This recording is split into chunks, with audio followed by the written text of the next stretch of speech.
good people, good people.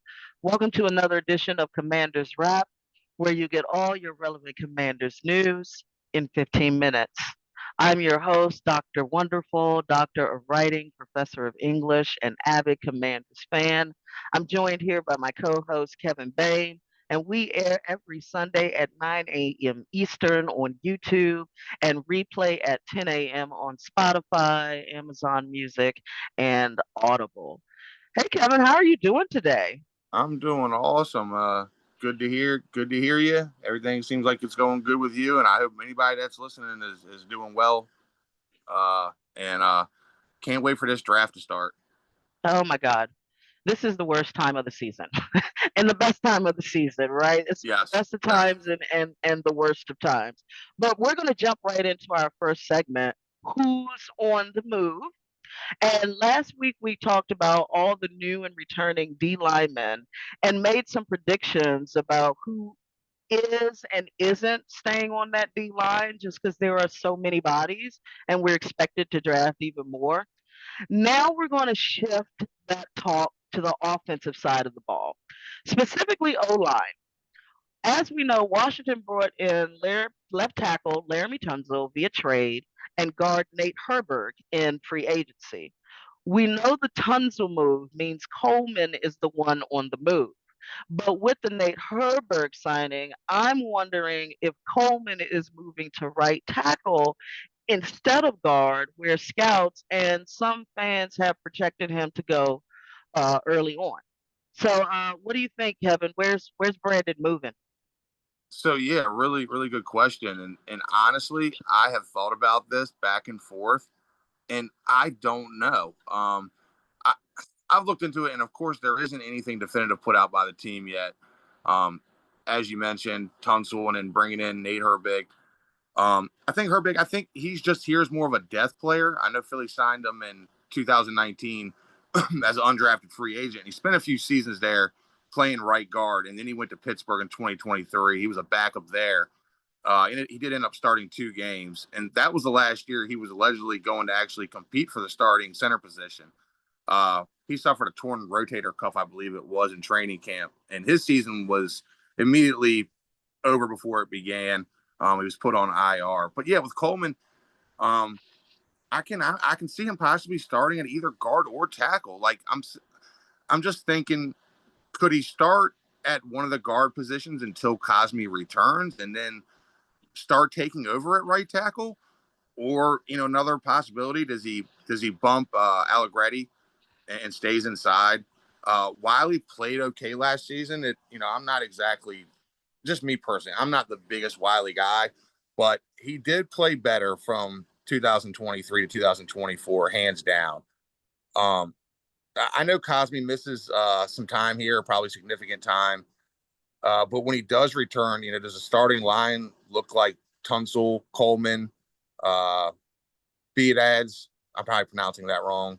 Um, Cosme and Wiley. So yeah, I don't know. It could make sense to me to bump out Grady to right guard, possibly bump Coleman to left guard, and just keep him there until Cosme returns.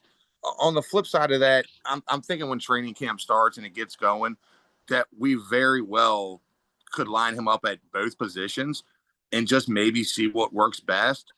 I don't think we'll know for sure until camp really gets underway and we see him line up, in this position more than the other. Uh, I know sometimes players have literally no issues at all being moved on, from guard to tackle, and then other times it's a complete disaster. I don't think that's the case with Coleman. I could see him fitting at either right tackle or guard. So yeah, it should be interesting to see what happens. Yes, I agree with you. I will say this: I don't think that they would have drafted Coleman if he wasn't willing to do whatever it is they want him to do. Right, And I say that because everybody that they bring in and everybody that says that, like they sound like a broken record. right. I'll do whatever it is they want me to do. Laramie Tunzel said that, right? I'll play quarterback if they want me to. Yeah, So I yeah. agree with you that I don't think he'll have a problem with it. But I actually think the reason here's my thing. I think it's Laramie Tunzel. I think it's Nick Allegretti staying at left guard. Yep. right? I think it's Tyler Biotic, obviously. I think it's Herbert at right guard. And I think it is Brandon Coleman at right tackle. This restructuring of Andrew Wiley's contract is very interesting to me. And contracts never speak anything, but they restructured it and didn't extend him. Right. They restructured it and gave him more money up front. Yep. And I said, who is our Cornelius Lucas? Now, look, Trent Scott's still there. Michael Dieter's still there. All of those things. I just think that that is a possibility. Yeah. I think that Coleman can be a better Wiley, quicker in space, things like that. Sometimes speed rushers will get them, but the great thing about being right tackle is your right hand quarterback can see that coming, but his ability to move in space and be a bull for the run in the rush off the edge, I think is something that would be useful. But I also think, like you said, they're about position flex. I think they're probably going to test it out Yeah. Yeah. and see. Right tackle, right guard, left guard, they're going to test out and see. But Coleman's definitely going to be a part of that starting O line. I agree. Yep. Yeah. So for our second segment, we'll move right into it. We're going to talk about sleeper picks. Now, Kevin, I know this is not going to happen, but I have a question. Colton Loveland, tight end from Michigan. Some mocks do have him sliding to us at 29. If he's there at 29, or let's say if he's there at 27, do you take him? Do you make a move to take Um, for me, I would say no, and it's not because I don't think he's a good player. He's a hell of a player. Um, he's got great hands. I've watched a little bit of him. I've actually seen a few of his games, and looked up some of the highlights about him. Did a little research on him. He's really pretty much that guy. I mean, he seems to be ready to go, NFL ready day one. He's a great route runner. Has great hands.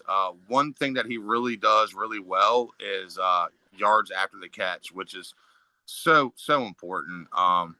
He's a definite leader, and there's really a lot of good qualities going for him. I think the only con he has, he needs to get better at blocking on the line. But yeah, for me, I just think we have other positions that are more important to address at this point in time. Um, last year we drafted Ben Sinnott in the second round, 53rd overall. And of course, we signed Ertz to a 1 year deal and just recently brought him back again on a 1 year deal. And then we got Bates too, which I'm on the fence with Bates. But yeah, I think the plan last year for Quinn and Cliff was to have Ertz as the primary starter. And then it was kind of obvious that Sinnott was going to learn behind him his rookie year. Sinnott was definitely proven he's a good blocker as when he was put in last season. That's primarily what I saw from him. He did get a handful of catches, and I didn't see anything really wrong. This year, I think they will use Sinnott more in the passing game and take a little bit off of Ertz's plate. Of course, who played great for us, but Ertz isn't getting any younger either. But yeah, I looked at last season, and I just think the biggest issue we had was stopping the run. And I think we're still going to go edge with that first pick, or somewhere on the defensive side of the ball. But at this point, I also have full confidence and faith in Peters and Quinn. So if they did take someone like Loveland with that pick, it would really speak volumes about him. Seeing as we do need help in other positions, so I definitely wouldn't be upset or anything. And look, even after the draft, we're still going to be bringing guys in. So if we don't get something addressed through the draft, I'm sure Peters will do his best to do so after it. But yeah, I am so excited for this draft day and to see what we do with this pick. And yeah, it's going to be fun to see what Peters and Quinn have cooking up. Oh yeah, yeah. And listen, you never know what happens. Yeah. Some talented person really could fall.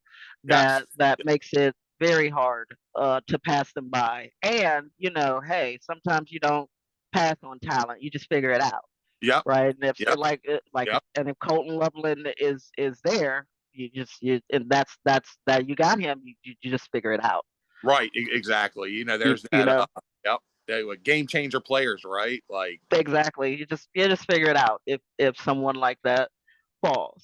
Yep. But I will say that's going to be our show for this week. Thank you, Kevin. Next week's show, we're going to cover top 30 visits and introduce our new segment, What's the Holdup? We're going to be talking about Terry McLaurin. Doesn't have a deal yet. And while Washington has time to get it done, looking at the wide receiver deals that just got done, he's getting more expensive by the day. For Kevin Bain, I'm Dr. Wonderful, Doctor of Writing, Professor of English, and avid Commanders fan. And this has been your weekly edition of Commanders Wrap, where you get all your relevant Commanders news in 15 minutes.